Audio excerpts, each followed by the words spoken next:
Hello and welcome to Me Time, episode 18. And we are currently waiting on someone because he's still caught off. I'm sorry, mate. I'm sorry. Oh God, my flight got cancelled and everything. Hi guys, I'm back. Did you miss me? Of course you didn't, because it's only been a week. Oh, that was a good shot. Did you see that shit? Yeah. Did you introduce the episode? Yes. Well, it's really good of you to break into my house and set up my equipment as well. Too keen, mate. Too keen. Indeed. So yeah. Well, I mean, introductions out the way. Welcome to episode 18. Yeah. Yeah. Halfway through our art agenda now. I really liked that upload last week of episode 17. I hope you guys did too.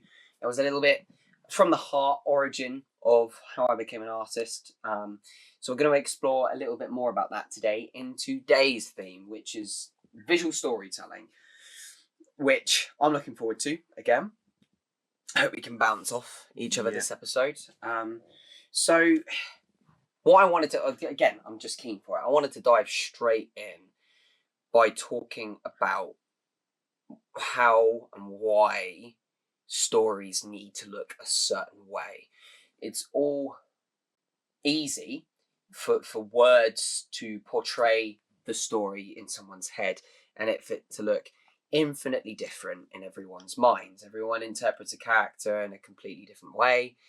But when it comes to art, it is a singular, I'd say singular interpretation. It is a singular representation and people can perceive it differently that way. But it has to have style because everyone learns how to draw art a certain way.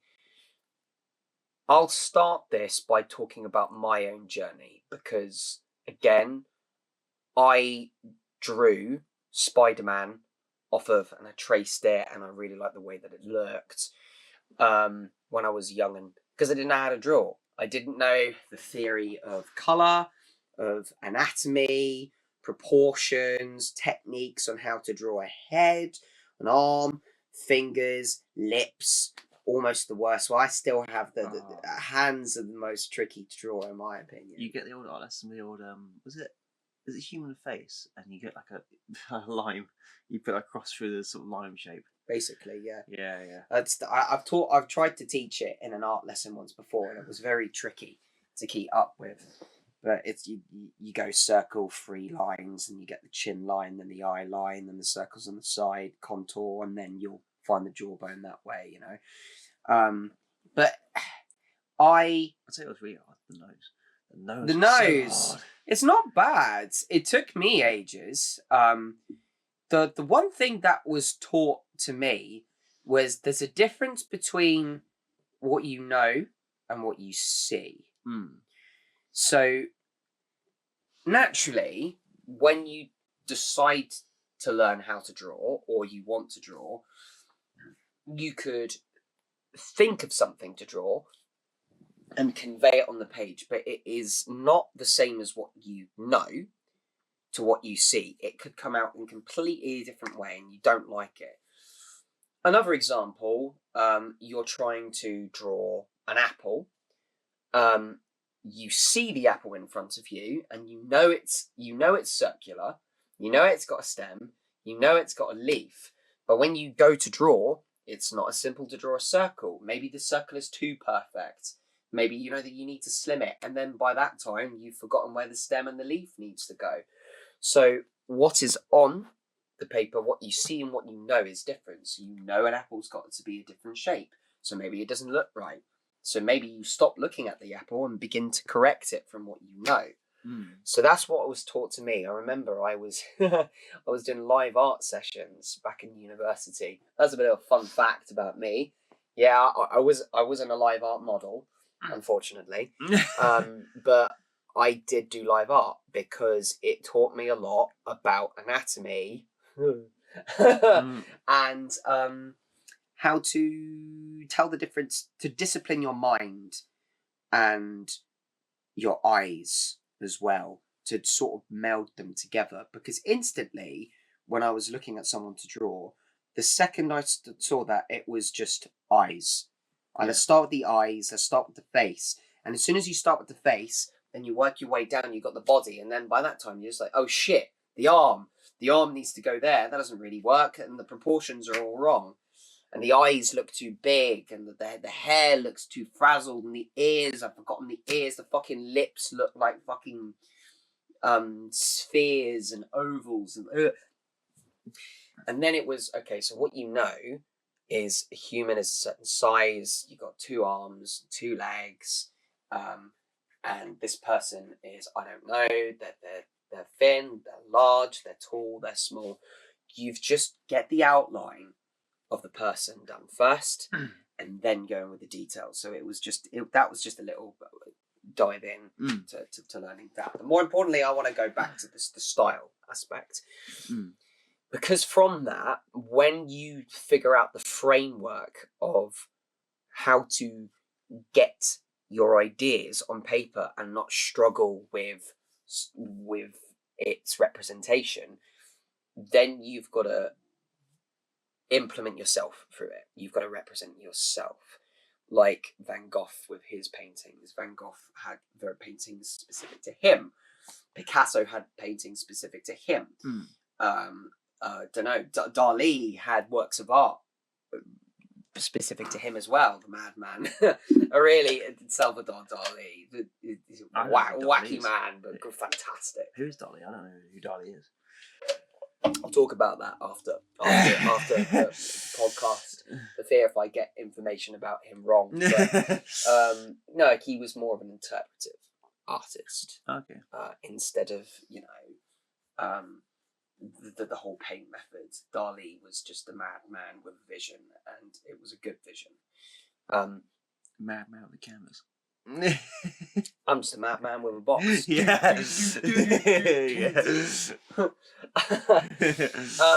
Because you've got to get yourself across. No art is one and the same, and if it is, then it's copying, and we can't be done copying. So, how do you get that style across? For me, it was all about what theme it was, and it was always fantasy, wackiness, sci-fi, adventurous. So it was finding the works of art that I enjoyed the most, and it was I remember it was Transformers and Bionicle when I was young, and they were all very cuboid and rectangular and mechanical, so I always had fun doing them because they didn't have to necessarily make sense with their anatomy. But when it came to the real humans that I wanted to draw, I struggled to do the hyper-realistic route because it was just not my style. It wasn't my thing. Yeah.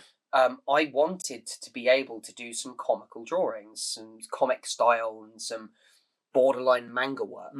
So I went and back to the anime that I first started watching originally, which was Dragon Ball Z. Yeah. I started to try to do some Dragon Ball drawings, and I remember I never used to be able to. So I'm getting the anatomy right now. So let's see if I can draw Vegeta. Let's see if I can draw Goku. And I remember there was another character I drew at the time as well, and I won't say who he is because it would be a bit of a spoiler. And I posted them on Instagram, and I was just like, okay, so I've captured that style. It's not my style, it's Dragon Ball style, but I had fun doing that. At the time, I was well into series 3 of My Hero Academia. Oh my god, that's a flashback. So I started to draw Deku. I wasn't brave enough to draw Todoroki or Bakugo because they were very like, wah. They needed to be a certain way and explosive, whereas Deku could be fist close to chest or looking up at the sky and just almost like being happy, and All Might was just one fist raised above his head, whereas Bakugo and Todoroki needed to be certain ways to look correct. So again, I started to learn how to do that sort of stuff. And it wasn't until I realised that the way that the eyes were drawn, so they were straight edges, they weren't circular. It was just, vertical, horizontal lines drawn. And then the anatomy, it was hypermuscular. So I taught myself where the muscles overlapped. I taught myself like what a fist clenched needs to look like, how to get on top of hair, because hair is always tricky as well. Ears are a quick box. Noses can just be an inverted tick. A smile doesn't have to be lips, it can just be a line. I started to find my own footing without having to constantly look at other pieces of artwork. And I was getting there. It took me a while, but you look on my Instagram now, you can see where my art is now. You sort of learn your own sort of language. But that's learn. That's I'm so glad that you Yeah. said that, because there is the care of visual storytelling is a manga author and an animator's and anime artist's language. It is how they represent a story, maybe what they're thinking as well, of who they specifically are and what the narrative is as well. Now, I mean, a lot of the D&D art that I do at the moment, it's from scratch. There's no references at all from my work. It's got to the point after so many years of practicing art, since, I don't know, 2015. So 10 years of practicing art professionally through the education system and in a freelance way. And I finally got to the point where I don't need to use references to create my work. But, I mean, obviously, there's going to be a lot of people out there that can just get it like that. It will take other people longer as well. But my advice is just keep going. You'll find it. Keep plugging it. Keep marching on, you know. But we're there. And for me, my method is just outline, again, rough detail, and then overlay that with something I think could work in a more fine, accurate detail. Then overlay that finally, block fill it with colour, tone the colour, add the detail, paint the background, bada boom, Bob's your uncle, he's also my boss. Yeah. I love saying that, but that is just, again, just that was merely a method of me telling people how I draw.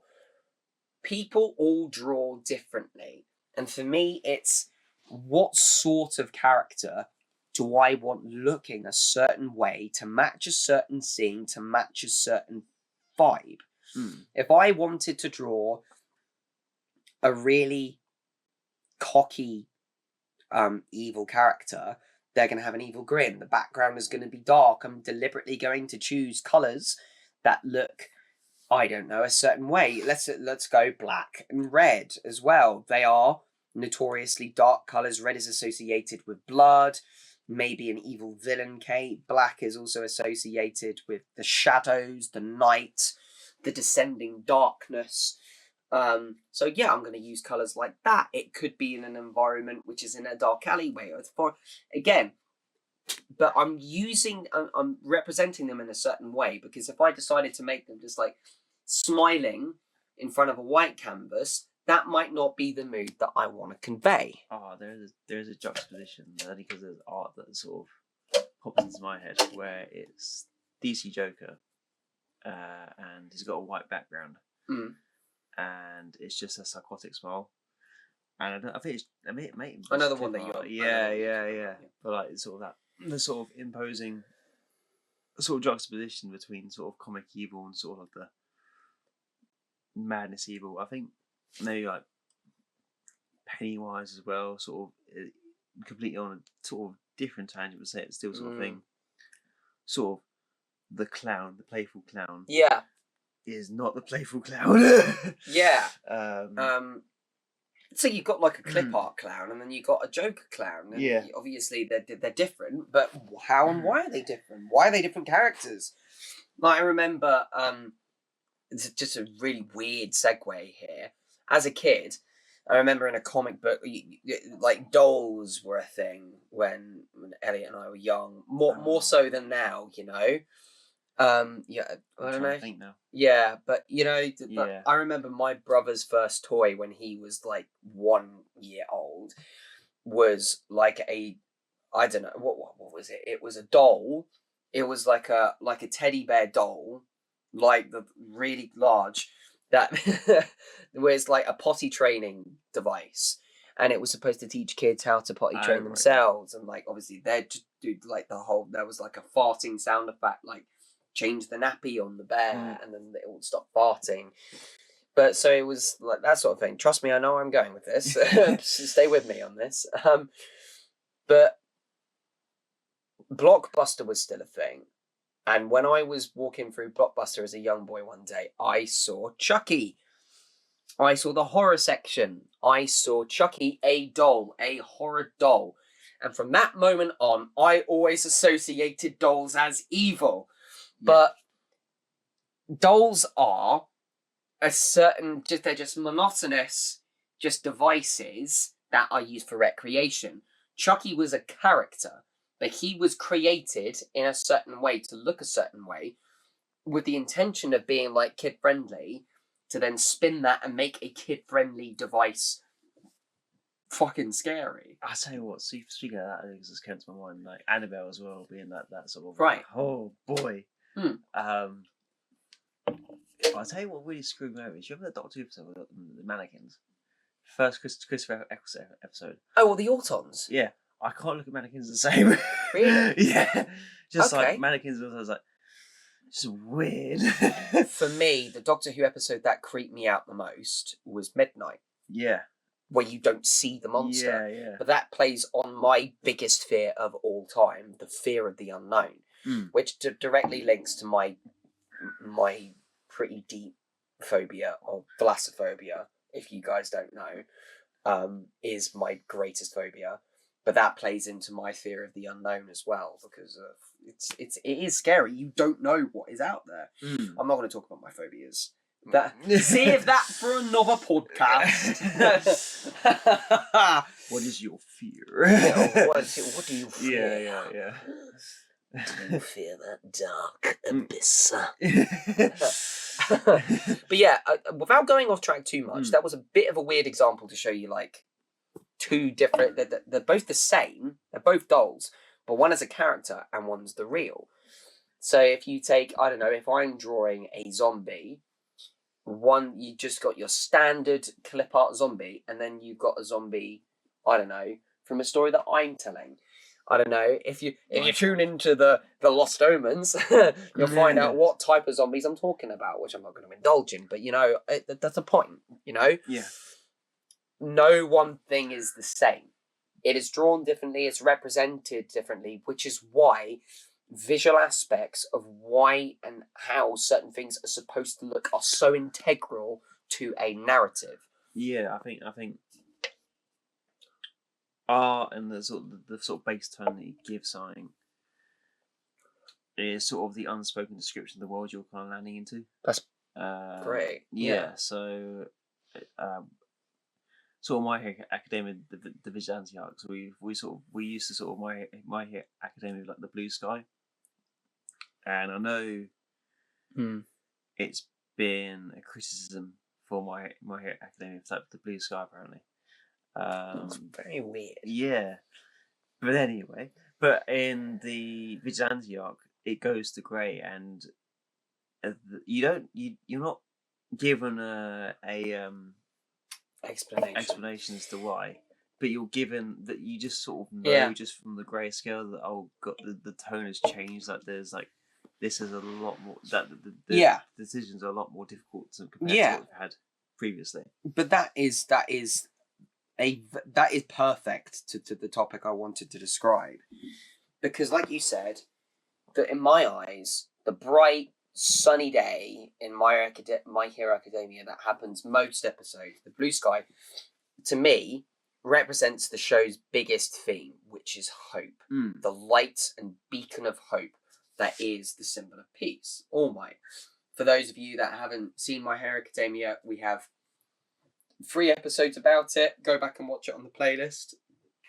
Pardon me. And if you have, you know what I'm talking about, and I'll brief it down as best as I can. There is a man that everyone looks up to because he's super powerful and always saves the day. And as long as there is a power like that in the world, as long as people believed that the heroes and the symbol of peace were saving them, everyone is happy. So that was represented in the bright, shining blue light. Then, of course, the symbol of peace is affected. I'm not going to go into spoilers. He is affected, and Deku, our main character, who is the next symbol of peace, is forced loads of responsibility and has to bear the weight of so many consequences in conflict that destroys Tokyo, basically. Is it spoilers? I mean, it's been out for a while now. I think Yeah, but if people are watching this and because I know there's a certain someone in my life that wants to watch My Hero, but like doesn't want it spoiled. So at the same time, I'm just presenting this as an episode to just be like watch it if you haven't, you know. Context I can't go into. God damn it. I'm gonna go into spoilery scenes, but I'm just going to take away the context. Yeah.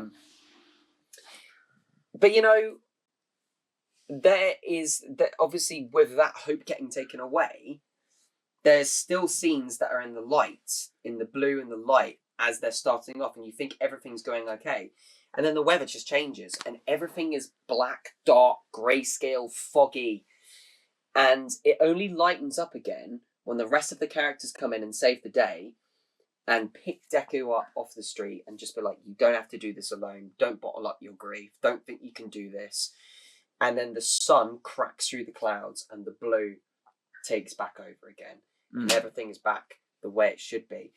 If that is not the care of visual storytelling, I don't know what is. Yeah. Sort of that doesn't give a description, but you can kind of read into it and go, okay, we know where we are. There's a really cool, I mean, it's not animated, but there's an awesome show called Altered Carbon. And it sort of questions mortality or all that type of stuff. And like what humans would look like if we sort of broke sort of mortality. Yeah. And you are given a brief description of the world. But you have Joel Kinnaman or Takeshi Kovacs sort of walk through the streets of this world, and it's greasy, it's dark, it's dingy, it's sort of lustful, and it's just sort of no one really cares. So but then you get a juxtaposition of like the people who can afford immortality, and their world is sort of whitewashed and clean and all that sort of stuff. It's such like an awesome show, like where humanity could go, and if they sort of follow that route. But like the story, the sort of visual storytelling for that is just the world itself is sort of, you're not fully introduced to it, but you can read into it and be like, oh, okay, we're in a really twisted place. Like lots of bars, all that sort of stuff. So like everyone's just sort of off their head sort of thing, and no one really knows what they're doing. Yeah. Yeah, it's a very interesting sort of. Yeah, I like that, and again, I'll compare it to another anime. I will come in with, I'm going to say Dragon Ball. I'm going to come in with Dragon Ball. This isn't a spoiler for you, but when Goku first turned Super Saiyan, again, the whole time Goku's just been this really happy-go-lucky guy that always wins the fight. But when he becomes Super Saiyan, the environment around him changes. It crackles with lightning and thunder. The whole ground begins to shake. And then his black hair, his completely, what you associate black with just darkness, turns gold. It turns gold. And in that single moment, the gold and light around him, it represents hope, but you see seething anger in his face. And the villain, Frieza, looks at the light and instantly gets afraid.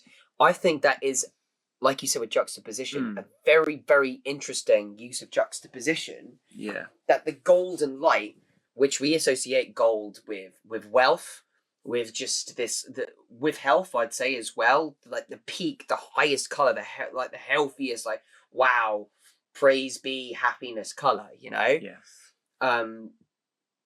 And in that moment, gold was used as a terrifying color. It was to represent, a new power that hasn't been seen for hundreds of thousands of years. And it was just the peak of scariness. For anyone that watched the show and didn't know what Super Saiyan was, to see that and just go, right, that's a cool new power, but like, why is this really happy character suddenly just pissed? And Goku locked the fuck in that fight and became a unit. And I mean, I won't spoil anything for later down the line for Dragon Ball, the way that it goes, but it kind of loses the whole aspect of the color palette change from black to gold. And instead, it focuses more on the physical journey of the characters and their endurance. And you can see that in the way that their muscle mass changes as well, especially with the humans. Again, I'm not going to say too much to not spoil you. But yeah, that's another example of just the style choice to show this golden gleaming hope that's represented as it can be represented two different ways. There's another one that I wanted to talk about with the care of visual storytelling with that, and that is Mob Psycho. And that, for a very long time, and still is, one of my favourite animes. Because the author, the manga writer, is not a hyper-detailed artist. I don't know if you know about this about One. He created the One Punch manga and the Mob Psycho manga. But if you look at the original drawings, they're just really simplistic, like stick figures almost, with basic figures. And he got other manga artists and other authors to... I know specifically for One Punch Man, that is like ridiculously detailed. It is like magnum opus levels of detail. I'm not sure with Mob Psycho because I didn't read the manga. I only watched the anime, but he got others to interpret it.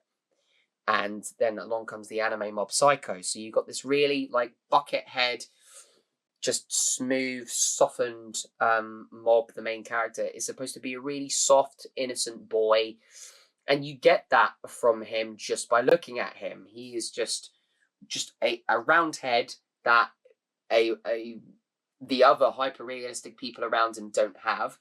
He's got a bowl cut, and he's just got a really small, weak frame as well. So you can just see from him, he's a simple, really lovely boy.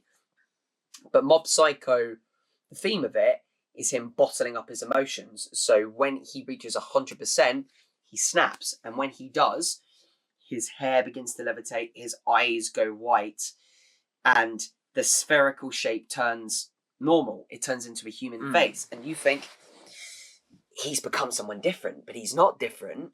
He's the same person. The style has changed. The style of the art has changed to represent the change in Mob's emotions, physique, and his prowess. And it's scary.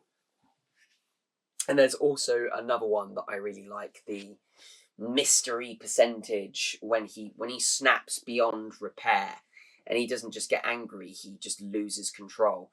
He goes even further into the unknown, and his whole form becomes scribbles. It's like he's become so powerful that he's breaking the reality of the animation that he's actually in. Like, he's become scratches and scribbles. His eyes are just really distorted lines. His hair is going everywhere. The sound when he's introduced is scratching. It's like he's tearing through your TV screen. And you think, this simple boy has become basically just like a devil. He's become ridiculously overpowered, that he's destroying the actual reality. Even the frames, I remember the artwork, the frames themselves are also kind of chaotic in colour. Like, when he kind of lives it sort of like, is just sort of light and dark. It's like greens and pinks and blues all just sort of being just thrown at you through the frames. Like, what's going on? I love it. And the whole theme was the whole theme is telepaths and psychic energy.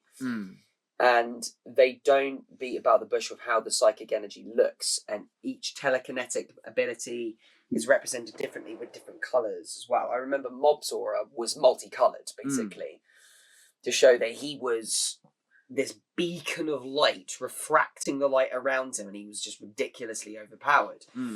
Whereas other psychic energy was more condensed. I remember the one who's got like purple rings wrapped around his arms, flashing with orange bright light. Purple representing like this self-royalty, or this regalness, or this venom and power that he believes himself to have, and the orange just being this bright powerhouse colour.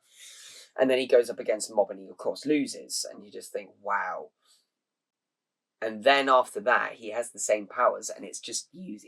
Again, it's just, it just shows us a lot about a character, basically by the way the colours are used. And that's so fascinating to me, that style can even do that, let alone an anime, manga, and any form of painting or drawing or whatever, Yeah. So that was Mob Psycho. I think it would be good to talk about Solo Leveling a little bit, because that is also got a very specific style as well. Yeah, I don't know what style you call it. But I mean, it's sort of very grounded at the start. The palettes that we use is sort of very sort of, it's not sort of, what's the word I'm after? It's not hyper realistic. No. It's quite soft blue. Yeah. The blue representing the sadness in Jinwoo's life, that he believes that he's quite a weak character. Yeah. And then after the fabled event at the start, where the whole room he's in is black and blue, like representing sadness and despair, then he wins and he survives. He wakes up in a hospital bed, and the colour palette becomes yellow and bright. It's a new sunny day, and there's a new chance for life and light. And from then, when he begins to train more and more, he's in the sunlight all the time. And then when he's beginning to struggle, he's back into the shadow. He's in the red as well. The red represents his ferocity, his power really coming through, but also his anger that he's been so wanting to let out all this time, but he's not been capable because he's been so weak, and now he's unleashing himself. So it's not just the environment around him that plays a part in the story. It's the way that it's tailored to the colours and his mood as well. Very much like I said to you as well. If you compare that to Across the Spider-Verse, sorry, if you pardon me. Yeah. Gwen's world that she's from, her universe changes. The colour palette changes, responding to emotion. So when she's happy, the environment around her turns white and pink. And it's a bright light, it's a beacon, and the pink shows love, and the white shows purity, and it just focuses on the colour of her and her father in the middle of that. And when she's really low, she's in black and blues again. When she's frustrated, she's in a lot of reds as well. It's really, I mean, I could talk for ages about Across the Spider-Verse and the way that they change the different worlds, and universes, not just because they're a different universe, but it represents the different Spider-Men and Spider-Woman in those universes as well. It sort of clarifies the dimensions with art. Yes, it does, yeah. You got Peter Porker, who's literally a cartoon. Yeah. And he's supposed to be a wacky cartoon. You got Spider Noir, who is literally a noir character, so he's grayscale. You got Penny Parker, who is an anime character, so she's bright. She's got the cutesy-wootsy, like, facial expressions. Her mouth turning from a smile into, like, triangles to represent she's angry. Her eyes maybe just turning, like, crooked and upside down W's when she's angry, something like that. Then you've got Miles, your main character, who's got the realistic anatomy. And then you've got your other two characters as well, who are like, you got Peter B. Parker and Gwen, but you don't really go back to their own world, so you don't know. Again. All right, guys. Hope you've enjoyed the episode so far. If you have, don't forget to like, comment, and subscribe. Also, follow us on Spotify. Continue watching. When you look at a certain scene in that film, like, for example, Miles jumping off of the building to show that he is ready, he's almost trying to make himself ready to leap into the unknown. It is in the darkness. It is at night. Vigilantes, for the longest time, have been associated with using cover of night, so the law can't see them, criminals can't see them coming as well.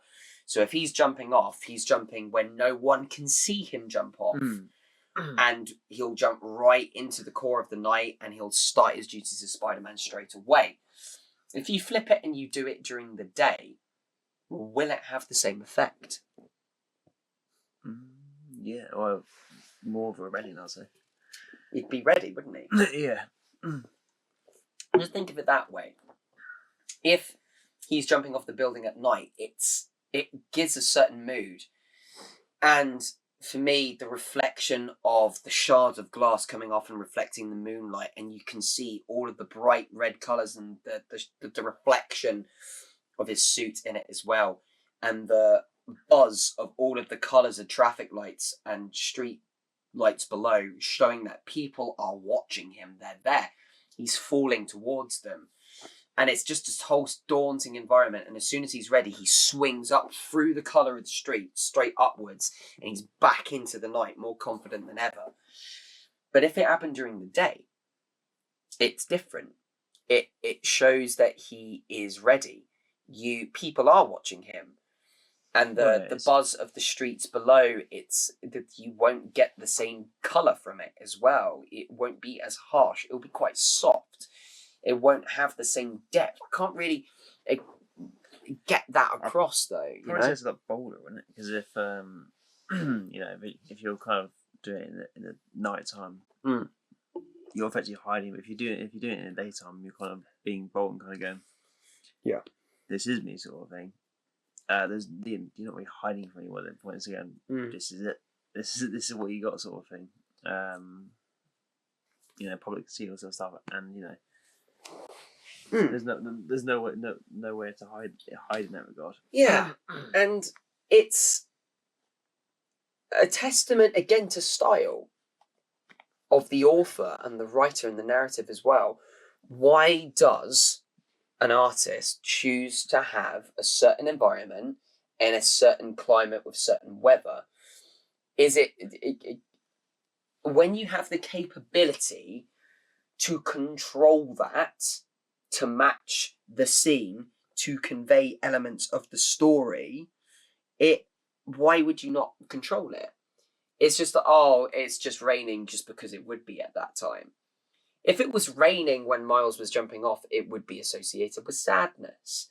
People sometimes look at rain and they say, oh my gosh, water, fantastic. If starts to rain in a dry desert in a movie or an anime, you think, oh my gosh, water, that brings new hope to dry lands. Rain is seen as a symbol of hope. Whereas maybe in a city, it's seen as really noir and just like, it's really emotional and bleak. Everyone's getting wet. Like, it's just, why is this happening? So when an artist can control the environment, then they can do things with it to get themselves across. So the visual storytelling is so important what is it in media studies? Show, don't tell.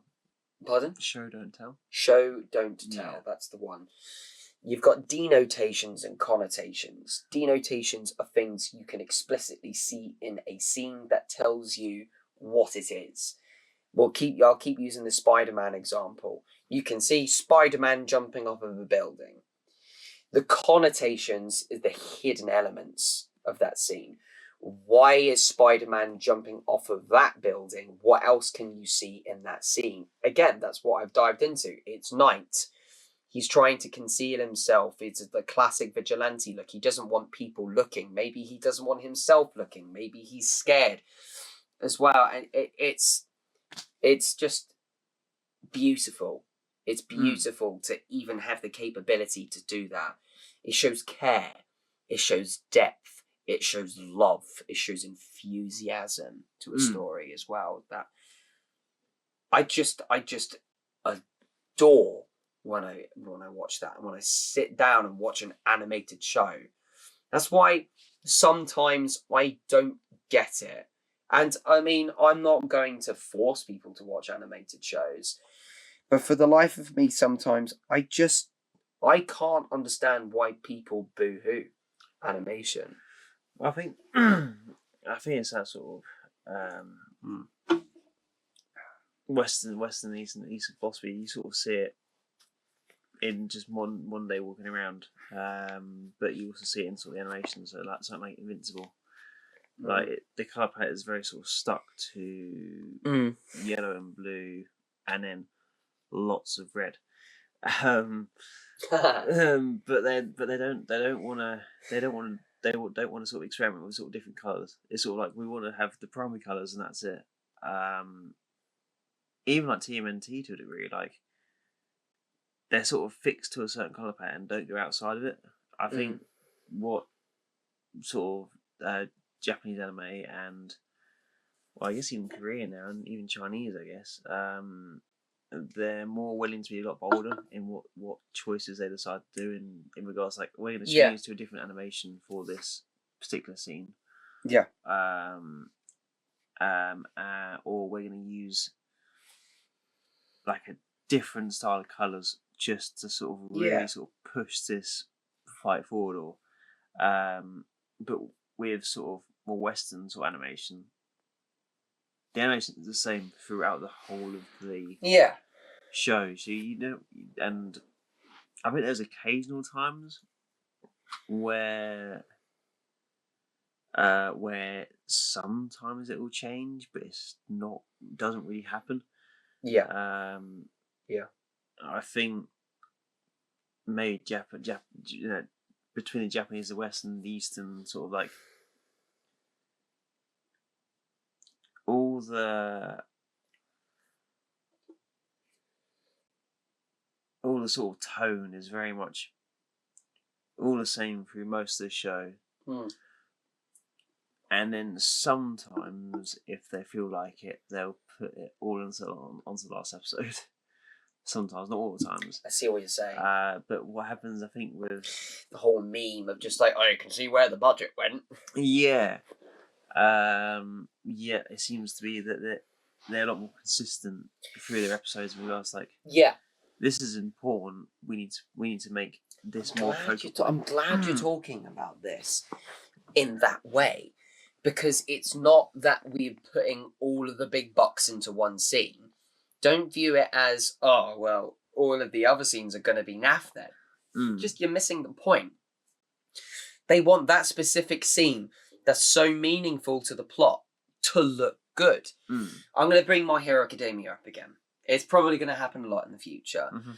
But My Hero Academia taught me about the importance of visual storytelling, because it's quite a rounded, comical, Marvel spiritual manga and anime where it tries to get the outlines and colours of atypical superheroes, represent that Deku as a child as well, make his face small and circular as well. He's always crying as well. Also, he has just like big tears flooding out all the time as well. So that comical aspect is conveyed. But then when he gets into a really important fight scene with a certain character at the end of a certain series, it's almost like a Titan-sized threat he's facing. And then all of a sudden, the art style flips. He has got like a perfectly anatomical face.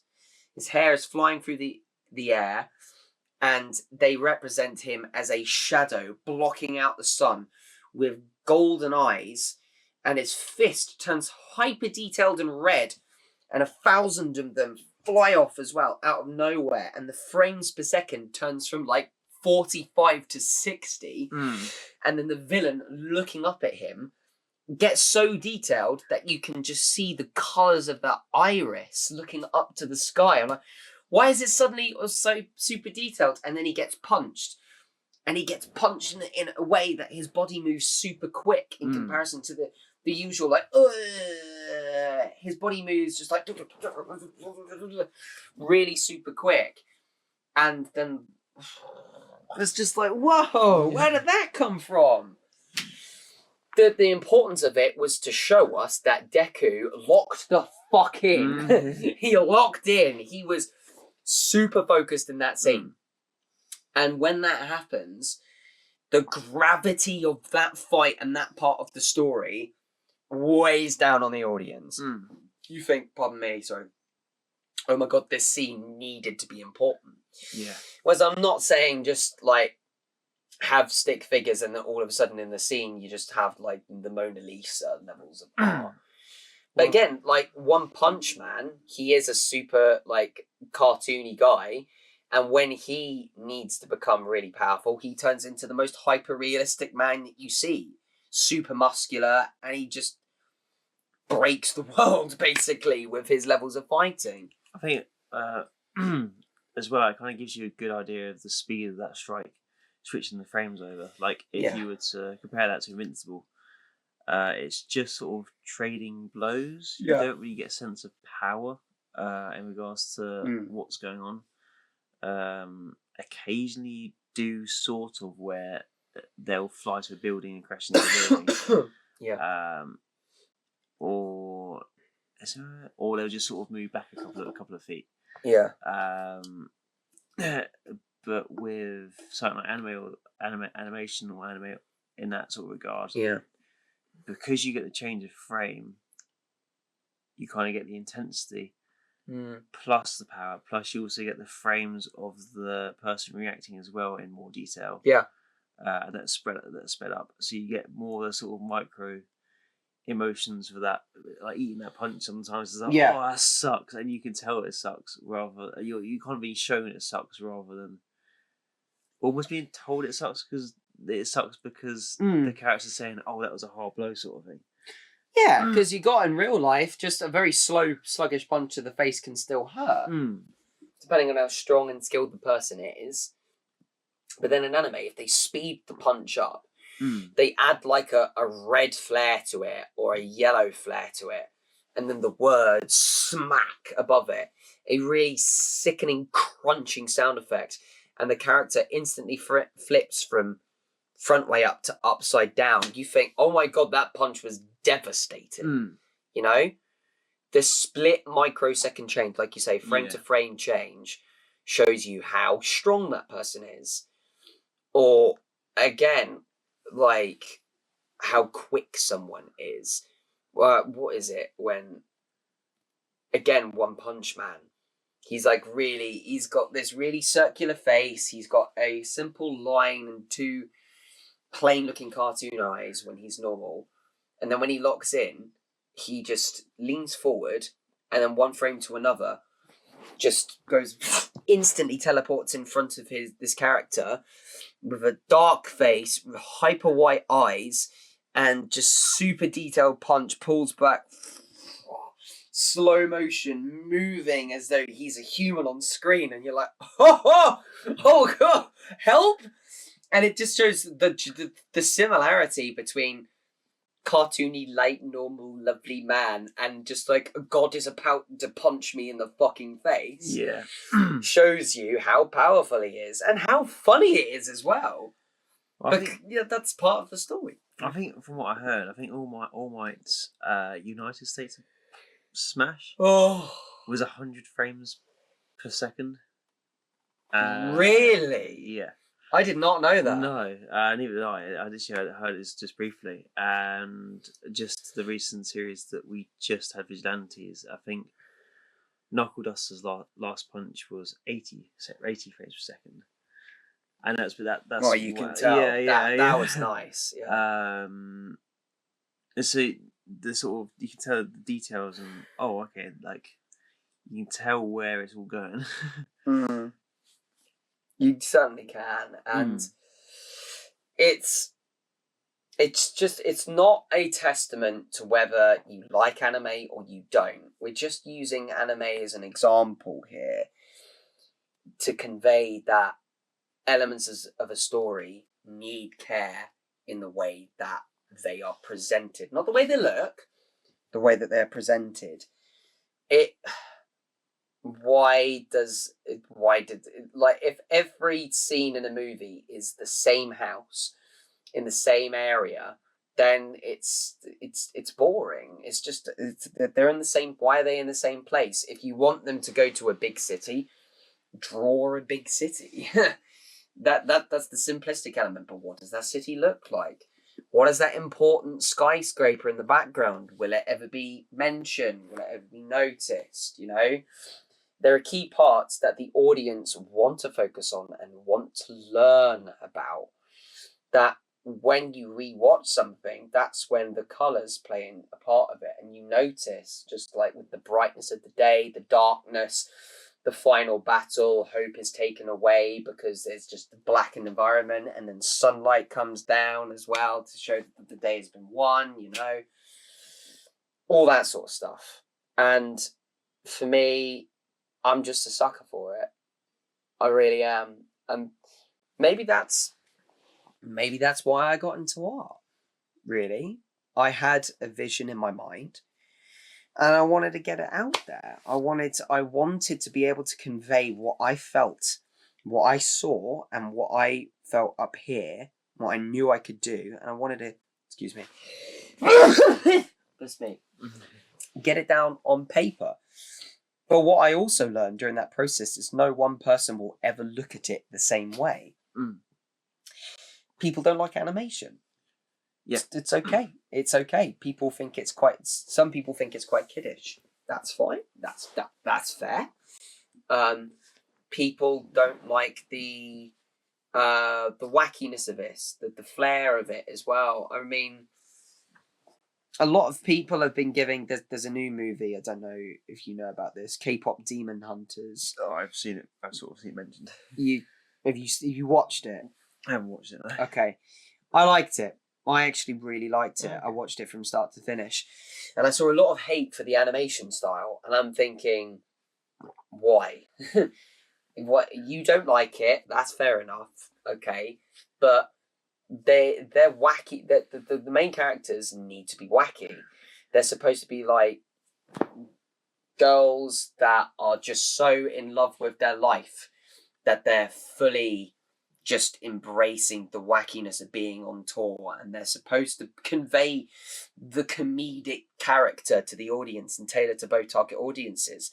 So of course they're going to be wacky and hyper stupid cartoony faces. Sometimes, not all the times.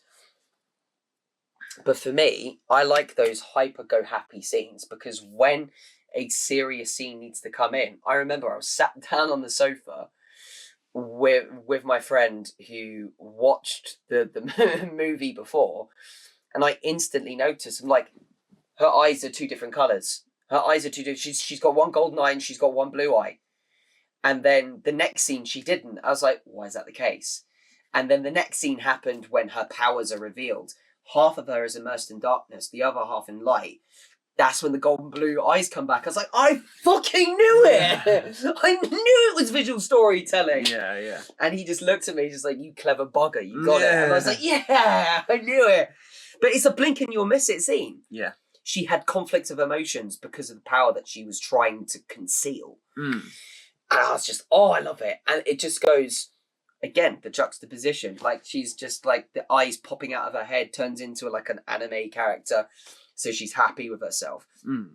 Then when those sort of things happen, you think like, ooh, things are changing. Yeah. The story's changing. She's changing. I need to pay attention now, you know? Well, even by that, you're not even told, are you? You're sort of showing us, like, you've given a slight hint with it. Yeah, it's foreshadowing. Yeah. Yes, just... If for some reason she did have the same coloured eyes, would it have made a difference? A bit, maybe. it's to show that she was 50-50. She was half human, half, won't spoil it. But it's nice to know that these details don't go unnoticed. The inner conflict, if it was external conflict, like her body fighting her, then it would be on the outside. It would, which does happen at some point.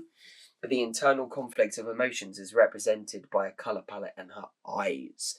Eyes being in front of the brain, directly related to the black brain.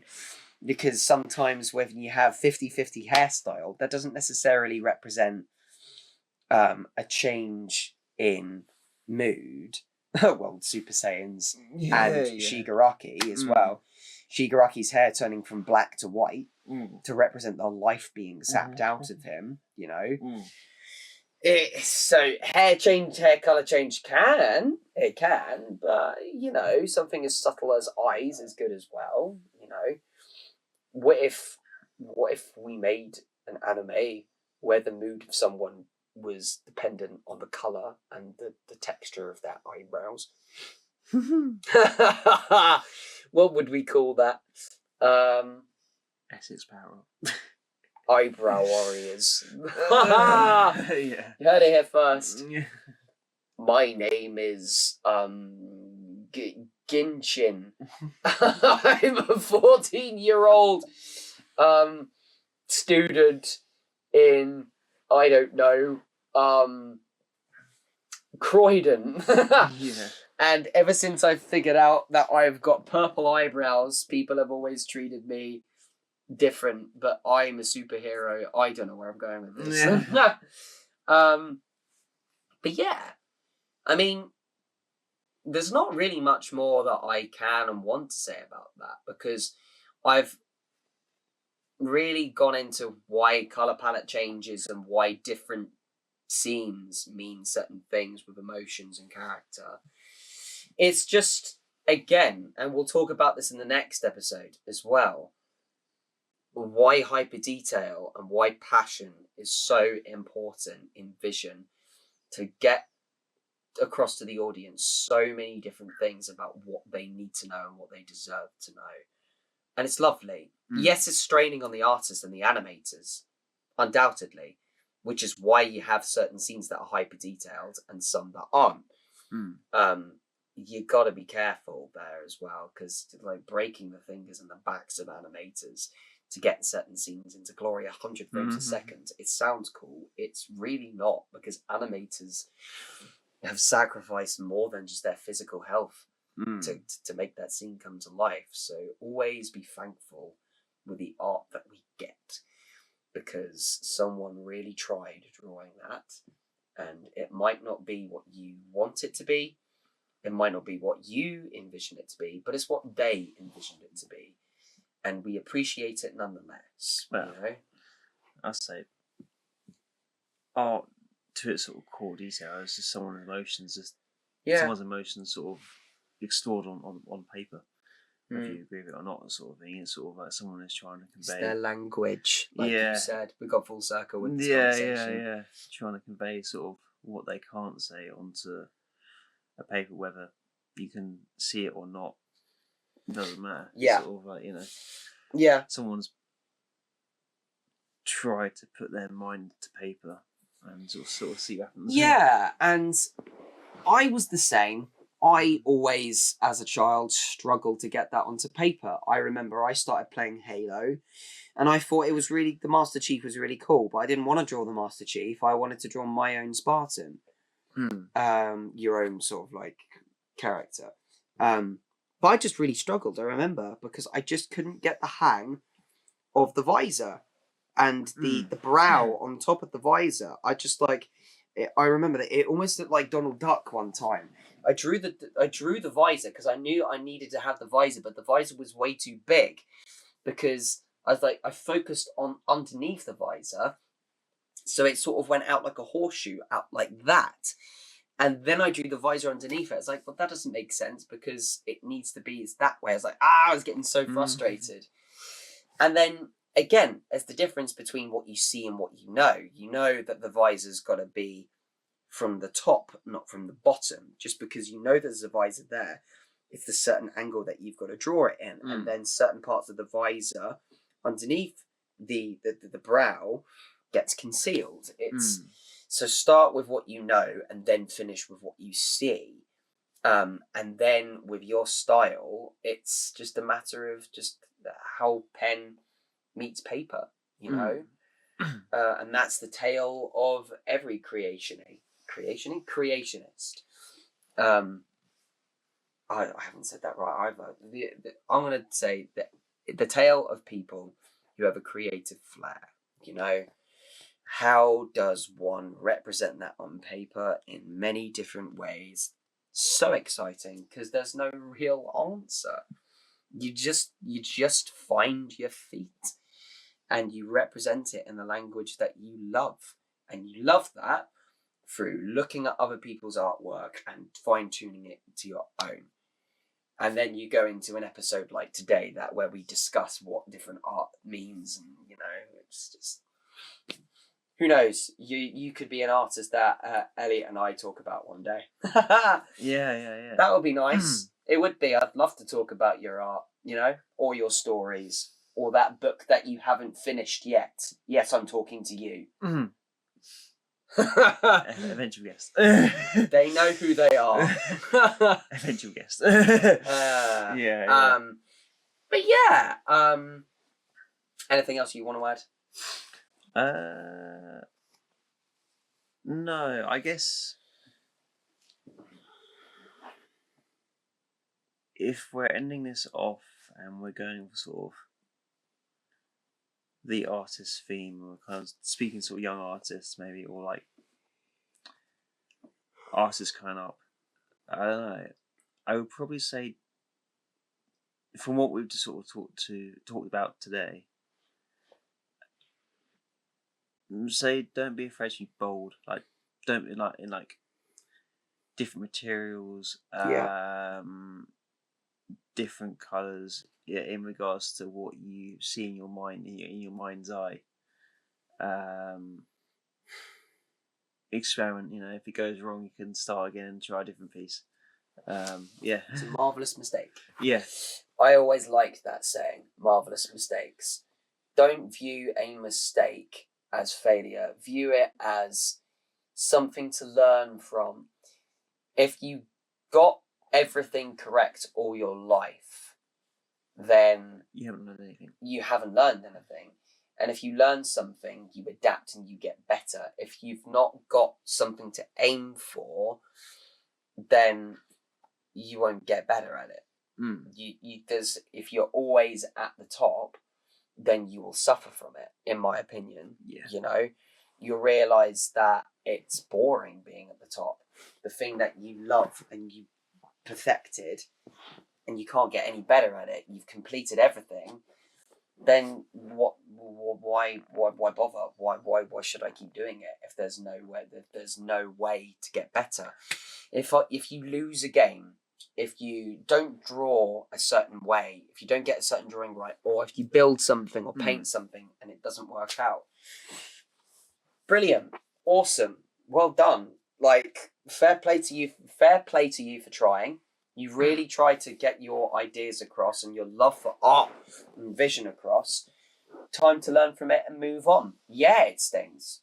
It really stings that you can't get a face right. You can't get that chapter finished, or you can't get that minifigure painted in the way that you want it. It stings. It hurts. I should be doing this by now. But there's a reason why you're not capable of doing it. And that's not a bad thing. A marvellous mistake shows you that you have done it in a way that is holding you back, because your skill set still needs to keep going. And that is so exciting. You've got more to learn and more to add to your arsenal of skills. That is just, to keep learning and to keep evolving into not someone better, into who you are meant to be, you know? Yeah, no, I mean, you know, again, speaking sort of anyone who's sort of young, who's sort of watching this episode right now, I'll probably say after watching this episode, sort of like, come off your iPad, pick up some paper, have an experiment. Sort of don't be afraid to sort of draw how you feel. Yeah. There's no right or wrong answer to art. There isn't. Art doesn't have to look a certain way. It's how you feel. It's your language. It's your story. Draw it. And you got to start somewhere. Yeah, everyone has to. Yeah. I mean, sure, you look at it and think, like, that's not what I want it to look like. Keep going. There's no reason to stop. If that's what you want to do, keep going. You know what it can be. It's up here. So keep going and keep learning and keep asking for help so that this can be on this. It's so possible. Like I said, it took me a bloody decade to do it. Here I am. And there's still things that I haven't been able to do. There are still artists I admire. Still very close friends of mine that I think are 10 leagues above my level of art. And that's okay. Will I ever be their level? Maybe if I keep going for another 10 years. But I won't know until I try. No one ever achieved anything great by staying at the same spot all the time. We adapt, we evolve, we overcome. Yeah. This turned into quite a very inspirational conclusion to the episode. End on high. But yeah. I love that. If you're young watching this, or if you struggle to convey yourself, just go with your gut. Go with your gut with what you think, what materials and what pieces of paper and what pencils and pens can do that. Just go for it. Go crazy, you know? Just don't hurt anyone. Don't hurt yourself. Don't do that. No.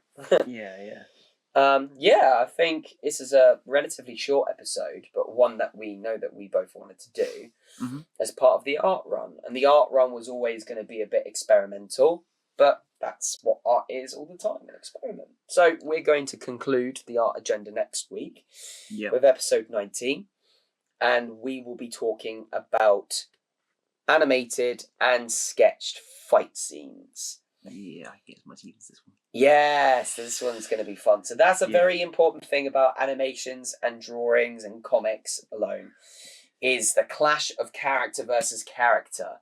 And we're going to dive deep into our favourite fight scenes and why they are, because of the way that they are presented. Yep. Yeah. And I know what I'm going to get into straight off the bat. Oh, I'm not going to say it. Oh boy. If you know me, you'll know it's my favourite animated scene of all time, basically. It's ridiculously well animated. But it's good. I love a fast-paced fight scene. The Yeah. That was stupid. And then we'll move on to the next agenda after that. Yeah. Anyway, guys, we'll love you and leave you for this one. And until the next one, keep watching our content. Me Time Bites will be coming out again soon, I'm really, really sure. Like, comment, and subscribe. And have a good day wherever you are in the world. Have a good one. See you soon. Bye. Bye. I'm going back to Mallorca. Yeah.